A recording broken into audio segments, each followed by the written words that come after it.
इरशाद अहमद खान साहब, सवाल आपसे, और सवाल इस बात को लेकर है कि क्या जो ख्वाजा आसिफ कह रहे हैं वही पाकिस्तान की हकीकत है या इससे इधर उधर अभी कुछ बाकी है, डिफॉल्ट में कुछ दिन रह गए हैं?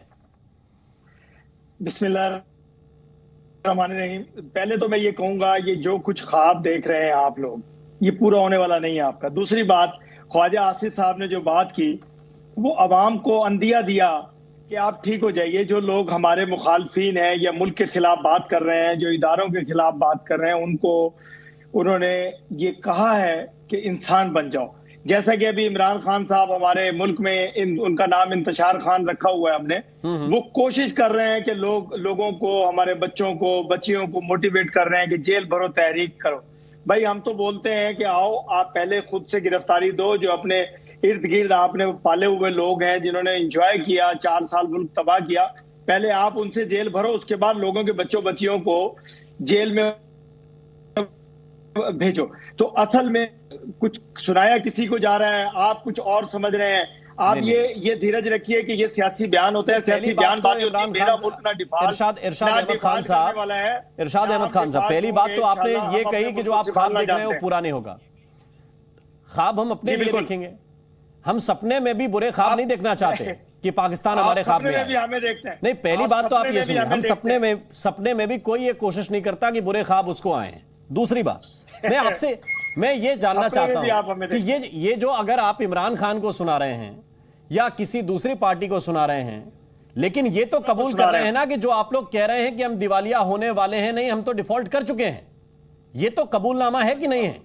इंशाल्लाह ऐसा कुछ नहीं होने वाला, और इंशाल्लाह हमें पता है कि पाकिस्तान को हमने कैसे ठीक करना है, कैसे अपने मसाइल को हल करना है, कैसे हमने ये जो हमारे ऊपर इस वक्त एक मुसीबत है, हम वो नो डाउट के हम तो बार बार आपके चैनल पे कहते हैं हमारे मुल्क में महंगाई है, हम मुसीबत में, लेकिन खुदा ना करे कि आपसे कभी हम मदद मांगे। हमें पता है कि हमने सर्वाइवल कैसे करनी है, हमने अपने मुल्क को कैसे सेटल करना है। ये आप ये आप बेहतर जानते हैं, और उसी आपकी अच्छी सरकार चलाने का नतीजा है कि आपके डिफेंस मिनिस्टर पब्लिक फोरम पे खड़े होकर इस बात को कबूल कर रहे हैं कि उनके मुल्क के हालात कैसे हो गए हैं।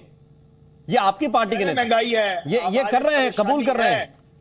लेकिन ये आपकी अच्छी सरकार चलाने के नतीजे अगर ऐसे हैं तो ठीक है, हमसे सलाह बिल्कुल मत लीजिए, अच्छी बात है। हसन दुर्रानी साहब के पास में चलता हूं। दुर्रानी साहब, क्या ये इंडिया को खुश करने के लिए ऐसे बयान देते रहते हैं, या वाकई कुछ चीजें तो मानकर चलनी पड़ेंगी कि सच्चाई, अगर सारे मिनिस्टर एक बात को कबूल कर रहे हैं, अगर मुजाहिदीन को लेकर राणा सनाउल्लाह बयान दे रहे हैं, अगर तालिबान को लेकर बिलावल भुट्टो बयान दे रहे हैं, पाकिस्तान के डिफॉल्ट को लेकर डिफेंस मिनिस्टर बयान दे रहे हैं, क्या यह सच्चाई का कबूलनामा है या फिर ये एक दूसरे को सुनाने के लिए बयान है कि ये पीटीआई को थोड़ा जला दें या उनको खुश करने के लिए दिए गए बयान है? देखिए, सबसे पहली बात तो ये है इरशाद साहब की, जो मैं एक बात से तो मैं मुतफिक हूं कि जो बात इन्होंने कही है कि इस तरह के बयानात जो है वो तो पॉलिटिकल स्टंट के तौर पे इस्तेमाल हो रहे हैं। दूसरी बात ये कि अगर आपने बात की कि हम इंडिया को खुश करने की कोशिश कर रहे हैं, तो सर देखिए, इंडिया तो पाकिस्तान के अंदर अगर चुंटी भी मर जाए तो इंडिया खुश होता है कि चलो पाकिस्तान के अंदर किसी की डेथ हो गई है या वहां पे किसी किस्म का प्रॉब्लम आ गया है जी। बात है कि जो पाकिस्तान के अंदर अगर बात करें तो एक स्पेसिफिक जो हमारा यहाँ पे एक माइंड सेट था, और वो पिछले तकरीबन को 1.5-2 साल से वो ये कह रहे थे कि जो साबिक हुकूमत थी उनके जो उनके वजारत जो खजाना थी या उनकी जो मिनिस्ट्री फाइनेंस मिनिस्ट्री जी जो मिनिस्टर थे, उन्होंने तो 1.5 साल कबल ही कह दिया था कि पाकिस्तान तो डिफॉल्ट कर चुका है जी। और वो उन्होंने उस वक्त ही कहना शुरू कर दिया था जब श्रीलंका का जो हालात है वो सबके आपके सामने थे। अब आप जो 2-3 चीजें अगर आपने कहनी शुरू कर दी, अगर ऐसी बात थी तो भाई मेरे ये 1.5 साल से ज्यादा का अरसा गुजर चुका है, पाकिस्तान अभी तक चल रहा है। अभी कल भी आप ही के इंडियन मीडिया के एक चैनल के ऊपर मैं बैठा हुआ था और मैं उनसे उन्होंने मुझसे यही क्वेश्चन पूछा और उन्होंने कहा कि जी आपके पास के तो आपके रिजर्व जो है वो तो सिर्फ $3.5 अरब रह गए। तो मैंने कहा सर फिर आप काइंडली जो है ना अपनी थोड़ी सी इंफॉर्मेशन को अपडेट कर लीजिए। स्टेट बैंक ऑफ पाकिस्तान की जो नई जो आई है उसके मुताबिक वो तकरीबन $11 अरब हो चुके हैं। तो अगर एक हफ्ते के अंदर अंदर अगर आपके 7 या $8 अरब जो है अगर आपके अकाउंट में आ चुके हैं तो इसका मतलब ये हुआ कि आप उस तरह डिफॉल्ट पे चक्कर में नहीं है। और अभी जो है बकौल आपके अभी इस प्रोग्राम के शुरू में आप ये कह रहे थे कि जनाब चाइना और बाकी जो ममालिक हैं उन्होंने पैसे देने से इनकार कर दिया, या बेसिकली वो थोड़े रिलेक्टेंट हैं और IMF जो है उसकी कड़ी जो शराइत हैं उनके ऊपर हम लोग जो है पाकिस्तान जो है शर्मनाक तरीके से उनके ऊपर एक्ट अपॉन करने की कोशिश कर रहा है या उसको करवाया जा रहा है। तो अभी तो इसका मतलब है कि ना तो चाइना ने पैसे दिए, ना सऊदीया ने पैसे दिए, ना किसी और मुल्क ने पैसे दिए, इवन IMF की तरफ से भी कोई किसी किस्म की ग्रांट नहीं आई।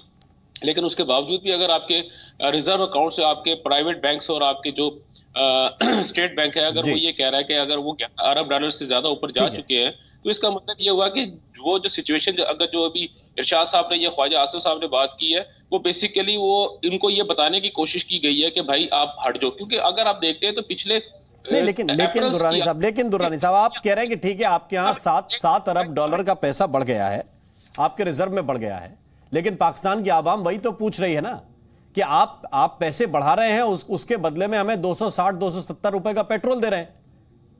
और आपका अगर स्ट्रेटजी यही रहने वाली है तो IMF से कर्जा मिलने के बाद भी क्या स्थिति होगी? मेरी सुन लेना, अब इसी बात को आगे लेके चल रहा हूं भाई। मेरे बात ये थी कि जो हमारी जो साबिक हुकूमत थी उसने उनका तो वो तो इसी पॉइंट के ऊपर थे, उनका 1 पॉइंट एजेंडा ये था कि पाकिस्तान डिफॉल्ट कर जाए। उन्होंने IMF की किसी भी शर्त को कबूल नहीं किया, शर्तें मानी थी, लेकिन आप कह रहे हैं कि इसके लिए इमरान खान जिम्मेदार हैं, लेकिन सिचुएशन ये है। मैं लेके आना चाहता हूं दीपक वोरा साहब को चर्चा में। दीपक वोरा साहब, क्या जो कबूलनामे हैं वो सिर्फ इसलिए हैं कि इमरान खान को कोस सकें और अगले चुनाव की तैयारी कर सकें, क्योंकि इमरान खान भी उसी सिलसिले में लगे हुए हैं कि अगला इलेक्शन हो तो हम फिर हुकूमत में आए, या फिर ये सच्चाई है जिसको आपको ना चाहते हुए भी, क्योंकि पाकिस्तान की आवाम के पास हर इंफॉर्मेशन धीरे धीरे पहुंच रही है, तो आप झूठ अब कितने दिन तक बोलेंगे? ये कबूलनामा आपको खुलकर करना ही पड़ेगा। आभारी हूं सर, आपने ये मौका दिया आपके शानदार चैनल पर शामिल होने का। मेरी आवाज पहुंच रही है आप तक? बिल्कुल सर, बराबर। शुक्रिया। मैं देश की राजधानी से बहुत दूर हूं, एक रिमोट एरिया में हूं। तो हम लोग बातचीत आज कर रहे थे और अभी मैं सुन रहा था कि हमारे पाकिस्तान के जो मेहमान हैं, जिनकी मैं बहुत इज्जत करता हूं, कि अगर हमें थोड़ा सा नुकसान होता है तो भारत में आप खुशी मनाते हैं। सर, ये शार्डनफ्रॉयडी हमारा प्रिंसिपल नहीं है। हमारी ये है ओम सर्वे भवन्तु सुखिना, यानी किसी को तकलीफ ना हो, ये हमारी परंपरा नहीं है। दूसरा सर, आपका नर्वस सिस्टम आप क्यों नहीं स्वीकार करते? नर्वस सिस्टम वो होता है जो आपके मस्तिष्क और रीढ़ की हड्डी को कंट्रोल करता है, आपका टूट चुका है सर। अब मैं डेवलपमेंट इकोनॉमिस्ट हूं सर, आपसे विनम्रता से कहता हूं, जब रिजर्व्स बढ़ते हैं सर, एक होते हैं रिजर्व्स इन द बैंक, दूसरे होते हैं डिस्पोजेबल रिजर्व्स जिन्हें आप खर्च कर सकते हैं। अगर मैंने आपके बैंक में पैसे डाल दिए और कहा इनको इस्तेमाल मत करो सिर्फ रिजर्व्स बूस्ट करने के लिए, तो उसका कोई मतलब नहीं होता। सर, आप एक बार थोड़ा बहुत इकोनॉमिक्स पढ़ लीजिए, मेरे पास आइए, मैं आपको समझाऊंगा इसका मतलब क्या। अब आपके रक्षा मंत्री ने क्या कहा है कि मेरी कंट्री बैंकरप्ट है, चाहे पॉलिटिकल बयान है जो मर्जी हो। उन्होंने किसको ब्लेम किया सर? ये सुनिएगा, उन्होंने एस्टैब्लिशमेंट, ब्यूरोक्रेसी और पॉलिटिशियंस को, मिलिट्री को ब्लेम नहीं किया। इसमें मैं 2 नतीजे निकालता हूं, या तो मिलिट्री तैयारी कर रही है कि इन सबको बाहर निकाल दिया जाए, या फिर दूसरी जो आपकी रिलेशनशिप है बाकी देशों के साथ, कुछ नहीं हो रहा, कोई आगे नहीं बढ़ रही। ईदर वे उन्होंने ये स्वीकार किया है कि हमारे देश की हालत बड़ी खराब है। फिर क्या बोला है सर? फाइनली सर 30 सेकेंड, कि अगर मैं 2 गोल्फ क्लब बेच दूं तो 1/4 हमारा डेट खत्म हो जाएगा। वो आपकी एलीट को ब्लास्ट कर रहा है जो गोल्फ खेलते हैं जब लोगों के पास खाने को नहीं है। सर, डिनायल मोड से बाहर आ जाइए। सबसे पहली रिकवरी शुरू होती है जब आप स्वीकार करते हैं कि समस्या है। अगर आप स्वीकार ही नहीं करेंगे कि समस्या है तो फिर उसका समाधान आप कैसे ढूंढेंगे सर? आप हमारे पड़ोसी हैं, हम चाहते हैं कि आप खुशहाल हो। Malik must recognise your